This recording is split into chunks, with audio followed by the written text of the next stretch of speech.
290페이지 에너지 흐름과 물질의 순환 이야기 나왔어요. 거기다 하나 써놓읍시다. 그냥 단순히 에너지 흐름이라고 나와 있는데 이때 이 흐름 사이에다가 한 방향이라고 적어 놓으세요. 에너지는 한 방향으로 흐르고 물질은 순환한다 라는 얘기예요. 그때 이 에너지의 근원은 당연히 태양 에너지가 되겠죠. 태양 에너지가 지구로 도달하게 됐을 때 최초로 이 태양 에너지를 이용해서 물질을 합성하는 생산자들이 당연히 태양 에너지를 받아들일 것이고, 그 다음에 생산자로 인해서 어떤 현상이 생기냐면 태양빛 에너지를 유기물로 합성해서 화학 에너지를 형성한다 이런 표현을 쓰잖아. 그렇지?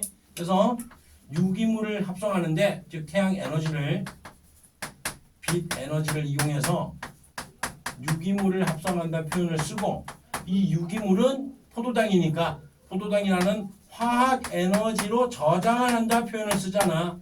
자, 요거를 구체적으로 보는 거야. 이제 화학 에너지로 저장한다는 표현이 무슨 의미냐면 일단 유기물은 포도당이야. C6H12O6 여기에다 탄소가 생략되어 있는 거야. 그렇지? 그럴 때 화학 에너지로 만든다나 저장한다는 표현은 이 탄소, 탄소 사이에 어떤 결합을 하고 있니? 통합과학을 했으니까 무슨 결합? 전자를 서로 뭐하는 결합?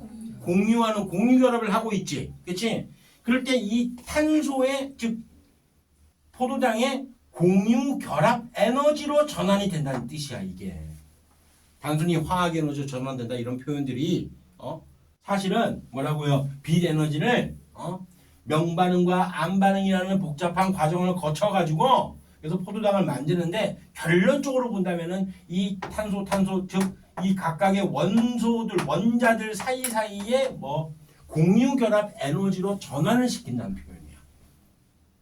그래 화석연료로 저장한다는 표현도 마찬가지야. 이런 생산자들이 죽어가지고 석탄이 만들어진다라고 표현하잖아. 그때도 마찬가지로 그 석탄이라는 그 물질의 그 각각의 화학 결합의 공유 결합 에너지로 전환을 시키는 겁니다. 이렇게 정확히 알아두세요. 이런 표현은 아마 나밖에 안 할 거예요. 나중에 잘 들어봐봐. 어떤 사람 이런 얘기를 안 할 거야 아마. 아무튼 이렇게 생산자가 어렵게 만들어낸 유기물들을 화학 에너지를 1차 소비자는 그냥 꽁으로 먹죠. 물론 생산자나 1차 소비자나 전부 다 미토콘드리아가 다 있으니까 전부 다 호흡으로 빠져나가는 에너지가 당연히 있겠지. 근데 1차 소비자는 2차 소비자가 또 잡혀먹혀. 마찬가지지. 2차 소비자도 호흡으로 에너지가 빠져나갈 것이고, 또 2차 소비자는 거기 3차 소비자까지 나와 있더라고. 여기서 끝내버리지. 숫자를 예시를 들 거거든 내가. 그래서 얘도 마찬가지로 얘가 이제 최종 소비자야. 호흡으로 에너지가 이동한다는 얘기예요. 그럴 때 생산자나 1차 소비자나 2차 소비자, 3차 다 죽을 거 아니냐? 다 죽을 거 아니야? 또는 사체나 아니면 죽거나 아니면 배설물을 만들 거 아니야? 얘네들 같은 경우는 배설물 만들잖아. 그러면은 그런 것들을 분해자가 분해를 하면서 결과적으로는 유기물을 다시 무기물 형태로 전환을 시키는 무기물 형태로 전환시키는 과정을 겪으면서 에너지가 이렇게 이동을 한다는 얘기야. 그러다 보니까 에너지가 들어오게 되면 태양 에너지가 들어오면은 생산자에 의해서 호흡과 분해자로 이동하는 에너지로 손실, 남은 게 1차 소비자로 또 손실, 남은 게 2차 소비자로 손실, 남은 게 3차 소비자로 끝이잖아. 그러니까 어떻게 해야 돼? 계속 공급이 돼야지. 끊임없이 태양 에너지가 공급이 돼야지. 그래야지만이 이 과정이 끊임없이 이어질 수 있잖아. 그러니까 에너지는 한 방향으로 흐른다는 얘기야. 그럴 때 실제적인 수치 한번 대입 한번 해봅시다. 책에 있는 숫자 그대로 말해보세요. 오른쪽 위에 있는 거 생산자 태양 에너지 얼마입니까? 얘들아 눈이 있느냐 없느냐 내가 물어본 거예요. 잘 봐봐. 공이 몇 개입니까? 5개죠. 20만이죠. 태양 에너지는 20만입니다. 물론 이거는 지구로 도달하는 에너지야. 그랬을 때 생산자가 보유하고 있는 에너지는 얼마밖에 안 돼요? 2000밖에 안 돼요. 오케이. 그 당연한 얘기겠지. 2만이라는 에너지를 다 받는다고 하더라도 지구에 도달하는 게 2만인데 그 생산자가 전부 다 2만을 다 저장한다? 말도 안 되는 얘기야. 그럼 이 2000 중에서 호흡으로 빠져나가는 에너지는 얼마야? 1200? 오케이.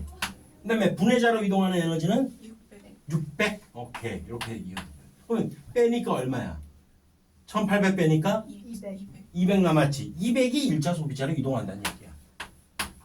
마찬가지로 호흡으로 빠져나가는 거 110. 그 다음에 분해자로 이동하는 거 60. 빼고 남은 게 170이니까 30이죠. 30. 호흡으로 빠져나가는 거 14. 분해자는 10. 그러면 24 빠지니까 6이네. 호흡으로 빠져나가는 거 4. 그럼 요거는 안 불러도 돼. 어차피 2개 더 해야 되는 값이. 최종 소비자에서 2개 더한 값이 요거니까 2. 됐죠? 이렇게 해서 에너지가 한 방향으로 이동한다는 얘기입니다. 그러면은 이런 에너지가 이동할 때 에너지를 보유하고 있는 양을 봐봐. 한번 숫자로. 생산자가 가장 많지. 가장 많은 에너지를 보유하고 있죠. 그 다음에 1차 소비자, 2차 소비자, 3차로 갈수록 가면 갈수록 자꾸 줄어들고 있지. 당연히 피라미드 형태로 에너지 보유량이 될 수밖에 없는 거고요. 그런데 이 에너지 보유량이라고 하는 것은 결과적으로 다른 표현으로 본다면 이 피라미드 형태로 나타날 수 있는 게 뭐냐면 그게 바로 개체수입니다. 개체수. 개체수도 이러한 피라미드 형태로 나타날 수밖에 없다라는 거고요. 먹이가 더 많다는 얘기죠. 항상. 하위 영양 단계로 갈수록 얘는 이게 먹이 되고 얘는 이게 먹이가 되고 이게 먹이가 되는 거. 먹이가 항상 많아야 된다는 거지. 기본적으로. 그 다음에 거기 보면 생체량이라 나와 있지. 생체량 피라미드로 나와 있는데 그 밑에다 같은 말 하나 써놓으세요. 생체량이랑 같은 말로. 생물량이라고 써놓으세요. 피라미드에다가. 같은 표현이에요. 생체량과 생물량은 같은 표현이다. 무슨 얘기냐면 어떤 생명체들의 집단에서 그 집단에서 무기물질을 다 뺍니다. 쉽게 말해서 물을 다 빼요. 그런 다음에 남은 유기물 덩어리의 양을 우리는 생체량 또는 생물량이라고 얘기하는 거예요. 쉽게 얘기해서 사람 몸에서 사람의 수분을 다 증발시켜 그 미라 형태로 남겠지. 시차가 있겠지. 그 상태의 무게를 우리는 뭐라고 한다고요? 생체량 또는 생물량이라고 얘기한다고요. 당연히 개체수가 피라미드 형태로 나타나니까 당연히 생체량도 피라미드 형태로 나타날 수밖에 없는 거겠지. 당연한 이야기예요. 이거는. 그리고 여기서 이제 생산자의 에너지를 얼마만큼 얘가 효율적으로 보유하고 있는가 이 효율적인 측면을 보자고요. 1차 소비자, 2차 소비자, 3차 소비자도 마찬가지. 어떤 에너지를 효율이 과연 얼마나 되느냐 한번 생각해 보자고. 생산자는 원래 자기가 2000을 보유하고 있는 상태지만은 얼마를 받을 수가 있었어. 20만을 받을 수가 있었지.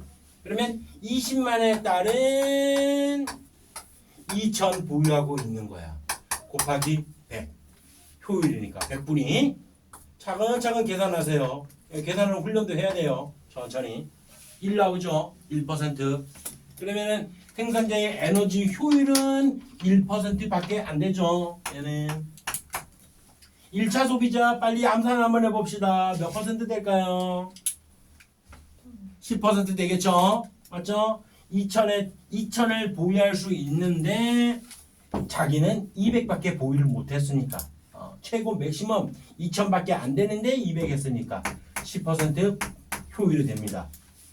2차 소비자의 효율은 200분의 30 이거 계산해야 되나? 암산 안 되네 나도 갑자기 200분의 30 곱하기 100입니다. 딱딱 15 나오네요.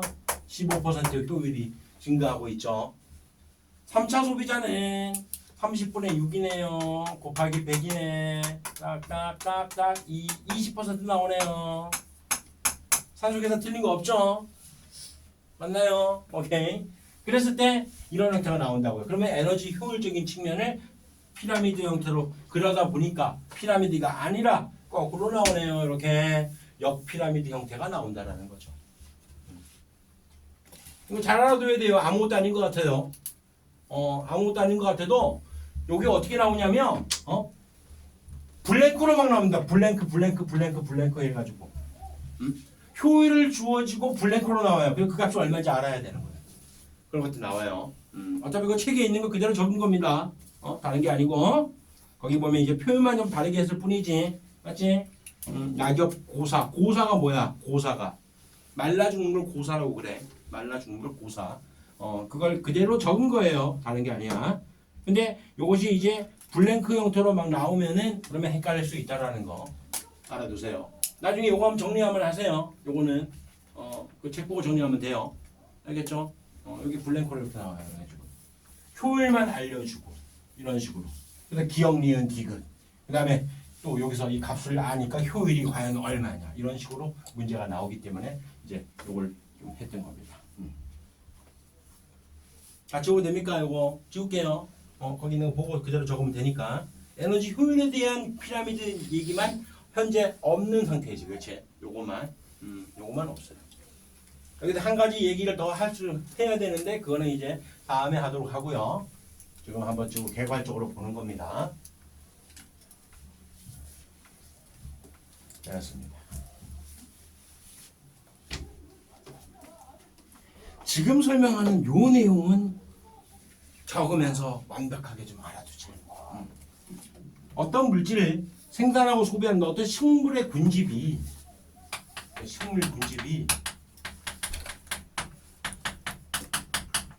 군집에서 물질을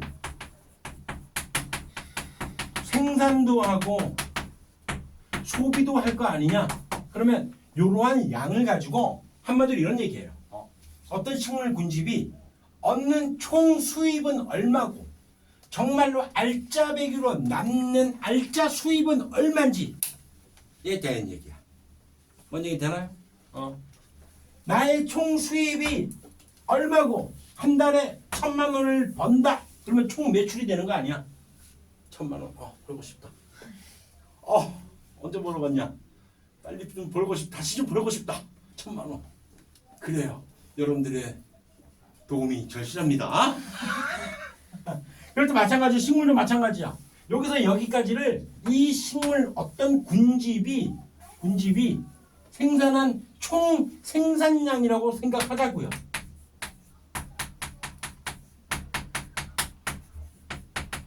요 양이. 그러면 나 또한 마찬가지잖아. 내가 한 달에 1,000만 원 매출을 올렸다고 하지만 그 1,000만 원이 전부 다 통장에 입금되는 건 아니잖아. 뭐부터 해? 세금부터 빠지고 입금되잖아. 학원 선생님들은 일반적으로 3.3%가 빠지고 입금이 됩니다. 그게 원천 징수라고 그래. 마찬가지야. 이 식물 군집 또한 식물 입장에서 손해, 일종의 세금의 개념이 뭐냐? 상식적으로. 우리 저번에 이런 거 했었잖아. 이런 거. 이 그래프 했을 때. 기억나요? 뭐였어요? 호흡량이지. 그렇지. 그래서 호흡량이 기본적으로 빠지는 겁니다. 물론 내가 이걸 손해라고 얘기는 했지만 사실은 그래. 호흡을 통해서 뭘 하는데 미토콘드리아에서 호흡을 통해 여러 가지 물질 합성도 하고 하잖아. 하긴 해요. 아무튼 이 호흡량은 식물의 지출이라고 내가 그냥 쉽게 얘기를 한 거야. 나 또한 맞춰 세금 떼는 거야. 그럼 세금 뗀 나머지 금액은 나의 순 매출이 될 거 아니야. 나의 순 매출. 그래서 이 식물 군집도 요만큼의 양은 호흡량을 뺀 나머지가 순수한 생산량이 되는 겁니다. 순생산량.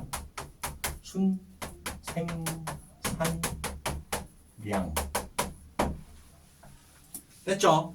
여기까지 왔어요. 그러니까 우리가 전에 왜 했던 그 그래프에서 이런 그래프에서 호흡량을 뺀 나머지가 순광합성량이니 이런 얘기 했었잖아.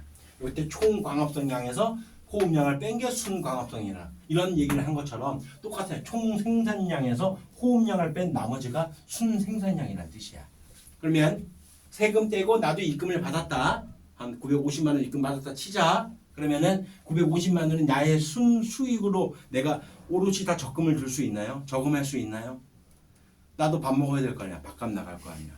차 기름값 나갈 거 아니야. 하양이 까망이 맛있는 것도 밥 하루도 사줘야 될 거 아니야. 모레도 사줘야 될 거 아니야. 방세 나갈 거 아니야. 핸드폰비 나갈 거 아니야. 전기세 나가고 가스비 나가고 다 나가죠. 그런 식물 입장에서 지출이 뭐냐라는 거야. 그 지출을 뺀 나머지가 전부 다 완전히 순생산, 완전히 순수익이 되는 거죠. 완전 오롯한 순수익. 그치? 그것처럼 식물 입장에서는 일단 첫 번째가 생산자잖아. 식물이잖아. 누가 뜯어먹어? 1차 소비자가 뜯어먹잖아. 뜯어먹히는 건 완전 손해야. 맞지? 그걸 우리가 유식한 말로 피식량이라고 그래요. 잡혀먹는 양. 피식량. 그리고 낙엽 한렵수 같은 경우는 낙엽을 떨어뜨리니까 걔 또한 어떻게 보면 손해가 되는 거잖아. 그래서 낙엽을 떨어뜨리는 양, 그 다음에 식물 자체가 말라 죽기도 합니다. 그걸 우리가 고사라고 한댔어요. 고사되는 양, 이러한 양을 다 뺀 나머지가 그 식물 군집의 순수한 생장량이 되는 거예요. 일단 여기까지 적으세요. 일단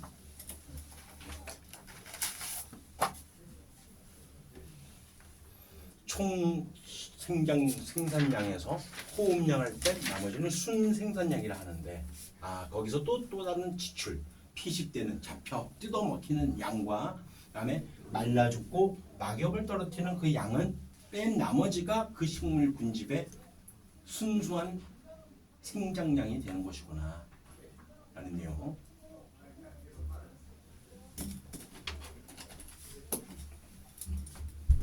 이거는 식물 군집의 물질 생산을 속에서 생산자의 입장에서 얘기를 한 겁니다.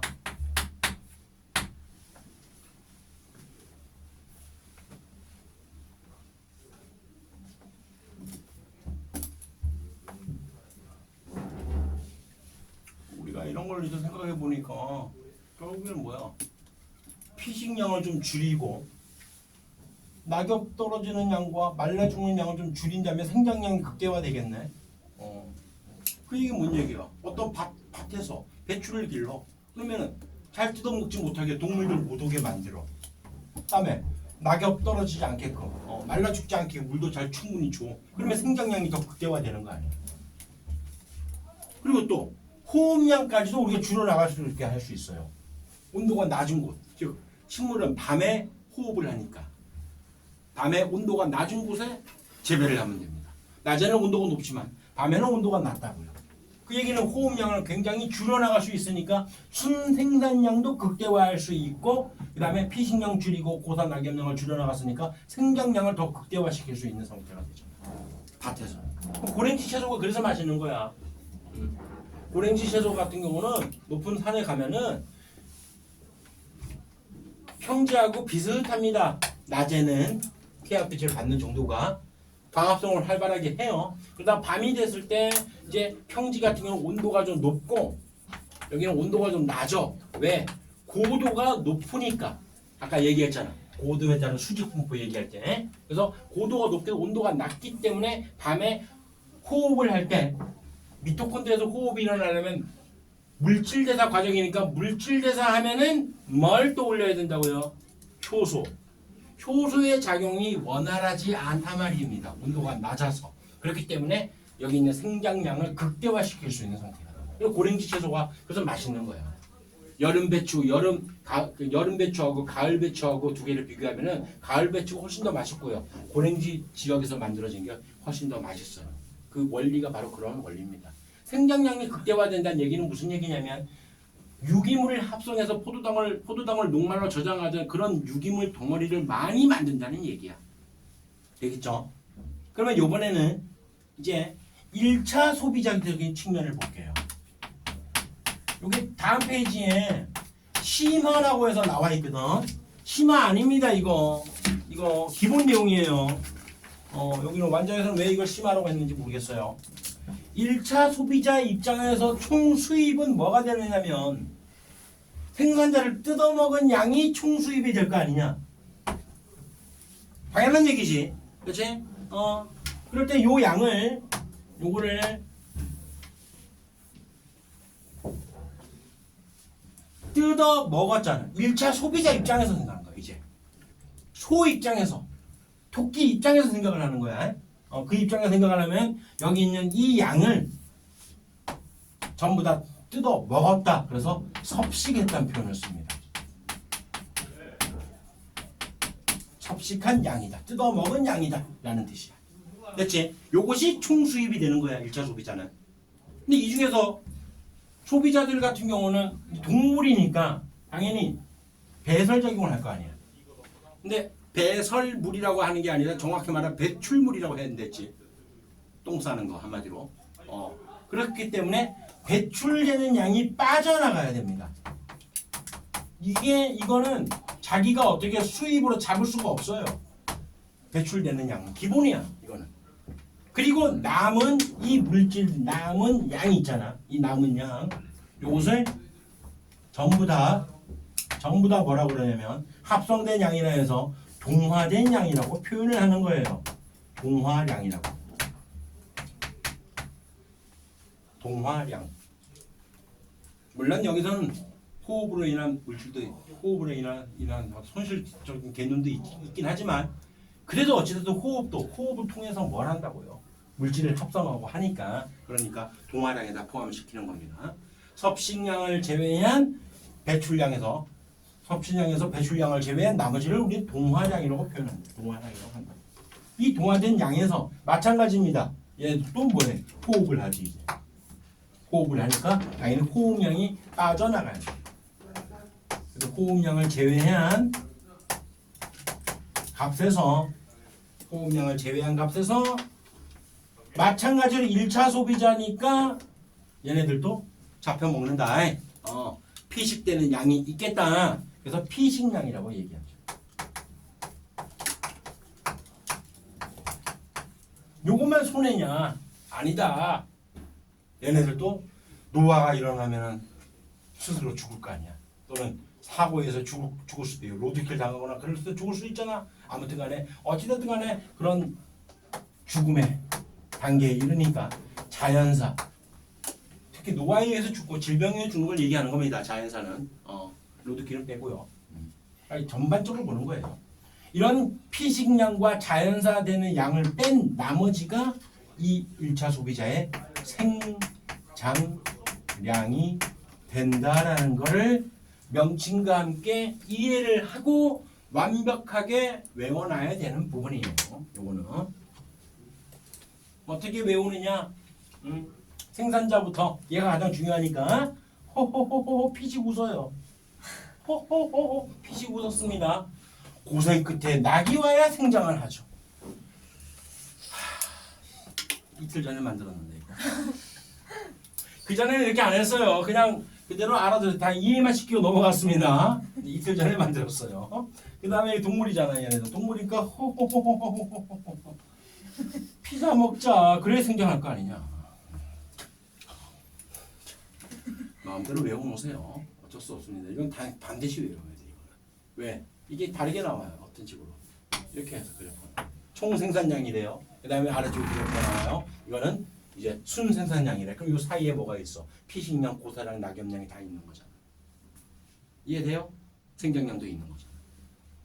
포함되는 거잖아. 거기 끄떡끄떡하면 안 되지. 알아. 야, 이게 총 생산량이라고 얘기했잖아. 그 다음에 이게 뭐라고요? 순 생산량이라고 얘기했잖아. 그럼 여기 아래에 있어야지. 맞지? 제로 틀린. 그래. 그래요. 뭔가 그래. 표정이 변해야 됩니다. 내가 잘못된 설명을 했을 때는 함부로 생각하면 안 돼. 그렇게 나온다고 문제가. 그렇게 낚는다고. 뭔 얘기인지 알아요? 그럼 이 부분에 해당하는 건 뭐니 그러면? 호흡량이 되는 거지. 그래.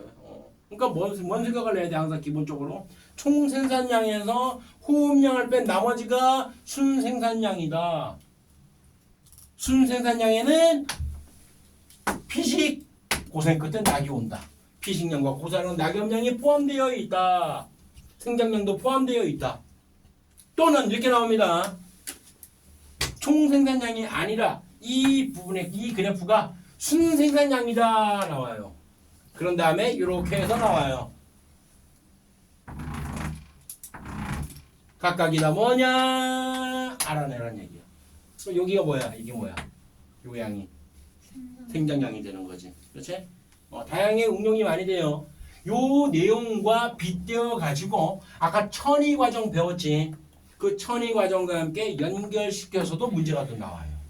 그러니까 여기는 생태계는 요 단편적으로 요건 이런 식으로 공부했다가는 큰일 납니다. 그거 좀 알아두세요. 됐죠? 식물 근집의 물질의 생산과 소비는 이렇게 이루어진다라는 거. 그리고 이제 물질의 순환 이야기.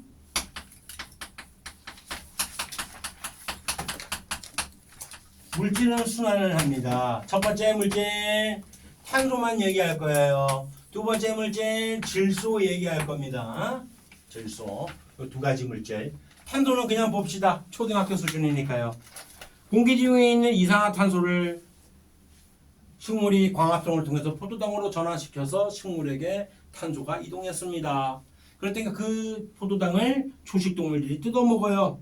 우리 동물들은 뭐라고요? 날로 먹는다고요. 그러면서 결과적으로는 탄소가 초식동물의 토끼에게 이동하고 그 다음에 늑대에게 이동을 하게 되겠죠. 늑대가 토끼를 잡아먹게 되니까. 근데 걔네들도 호흡을 하게 되니까 공기 중에 이산화탄소로 다시 또 되돌려 줄 거 아니야. 그리고 얘네들이 죽게 되면 사체와 배설물을 분해하는 분해자로 또 이동을 하게 된다고요. 탄소는. 그리고 사체 배설물이 결과적으로는 나중에 화석 연료가 되게 되면 그 화석 연료를 사람들이 캐서 석유나 석탄을 이용해서 연소를 하면 공기 중에 이산화탄소로 다시 또 되돌려 준다는 얘기입니다. 이 정도만 알아두면 돼요. 그 먼지만 알면 되니까. 네, 여기서 두 번째 이 질소 순환 이야기는 자세하게 좀 해야 됩니다. 이거는 질소 순환. 일단 공기 중에 질소가 가장 많습니다. 당연한 이야기고요. 근데 이런 공기 중에 있는 질소는 삼중 공유 결합을 하고 있기 때문에 굉장히 단단하고 굉장히 안전하게 안정적으로 결합되어 있는 상태이기 때문에 잘 끊어지지 않아. 내가 지금 끊어야 된다는 얘기를 하고 있는데 왜 끊어야 되냐면 식물이나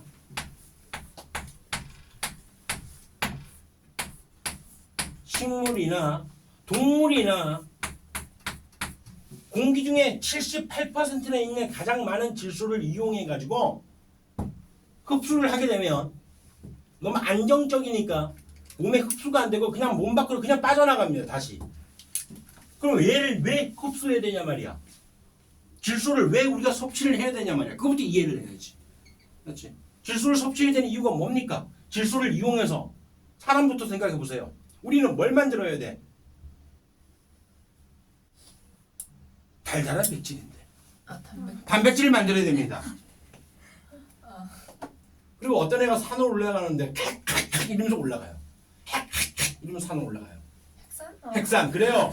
아니 단백질과 핵산을 만들어야 됩니다. 단백질에 뭐가 있는데 촌스. 기억나나요? 네. 핵산에 뭐가 있는데 촌 피. 이거 기본입니다. 이거는 여기 질소가 있잖니.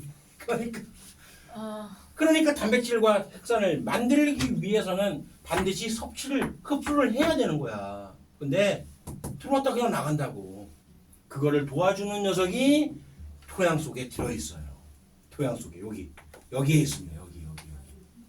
뿌리옥 박테리아. 뿌리옥 세균. 뿌리에 혹을 내는 세균. 요 세균이 여기 있는 공기 중에 질소를 암모늄 이온 형태로 전환을 시켜줘. 만들어주는 거야. 그럼 뿌리옥 세균이 만들어지면은 이 콩과 식물은 잘 흡수를 하고요.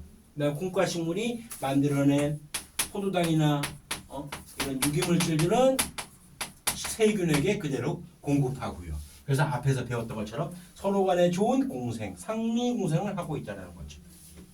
됐죠? 이렇게 공기 중의 질소를 암모늄 이온 형태로 만들어주는 거. 그 다음에 공기 중의 질소를 또 다른 이온, 공중 방전에 의해 가지고 질산 이온 형태로 변환되는 거. 이러한 과정들을 전부 다 우리는 질소 고정이라고 표현합니다. 공기 중의 질소를 아모늄 이온으로 무료세균이 만들어. 물론 얘만 있는 건 아니야. 아조토박터라든가 여러 가지 세균들이 토양 속에 있어요. 걔네들이 아모늄 이온으로 전환을 시켜줍니다. 그 다음에 질소고정, 요거는 공중방전에 의해 가지고, 공중방전, 번개에 의해 가지고 끊어지면은 산소 분자랑 결합해서 이렇게 질산 이온으로 되는 거. 요걸 질소 고정이라 한다고요. 공기 중의 질소를 뭐 한다고?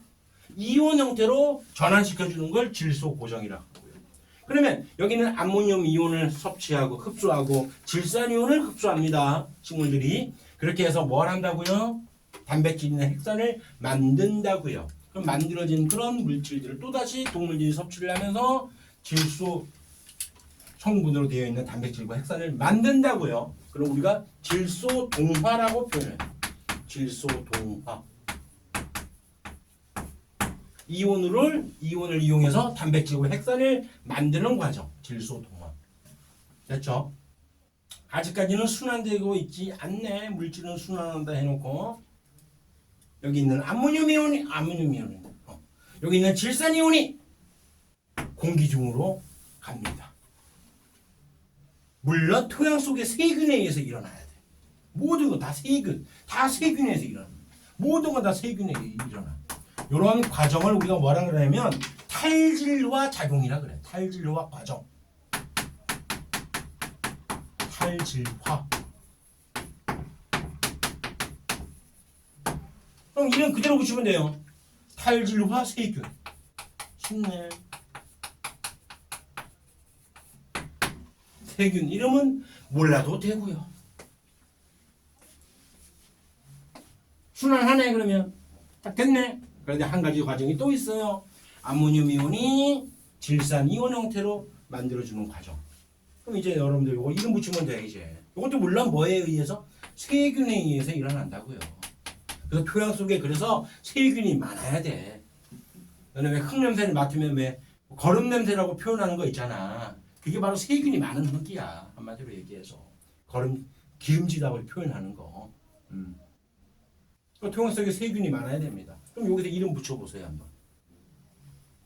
수소가 떨어지네. 산화야 화논이야? 어이씨 얘들아 더 쉽게 해볼까? 산소가 없어. 산소가 달라붙었네. 산화야 화논이야? 산화 그래. 수소를 잃어버리는 산화라 하잖니. 기억나나요? 그래서 질산화 과정. 질산화 작용이라고 표현합니다. 마찬가지로 이름 붙이라고요. 그냥 그대로. 무슨 세균? 질산화 세균. 쉽네. 다시 얘기하면 질소 고정은 공기 중에 있는 안정한 질소를 이온 형태로 전환시켜주는 과정을 질소 고정. 그럼 이 이온을 흡수해서 단백질과 핵산을 만드는 과정은 질소 동화. 그 다음에 질산 이온을 공기 중에 있는 질소로 다시 전환시켜주는 것을 탈질화 작용이라고 그러고 탈질화 세균에서 일어나고요. 그 다음에 암모늄 이온을 질산 이온으로 전환시켜주는 것이 질산화 작용이 하는데 질산화 세균에서 일어납니다. 물론 여기 단계 중에 하나가 더 있긴 더 있습니다. 원래는 NO2-도 아질산 이온이 있어요. 있긴 있는데 그 과정은 생략했습니다. 학교에서 그런 얘기를 하면은 나한테 반드시 제보를 해주길 바랍니다.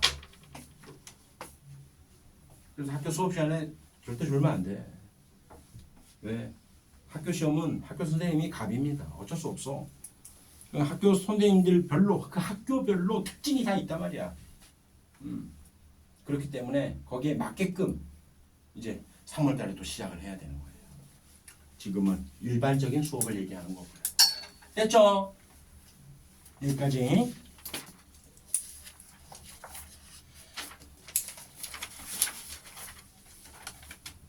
여기까지 일단은 끊고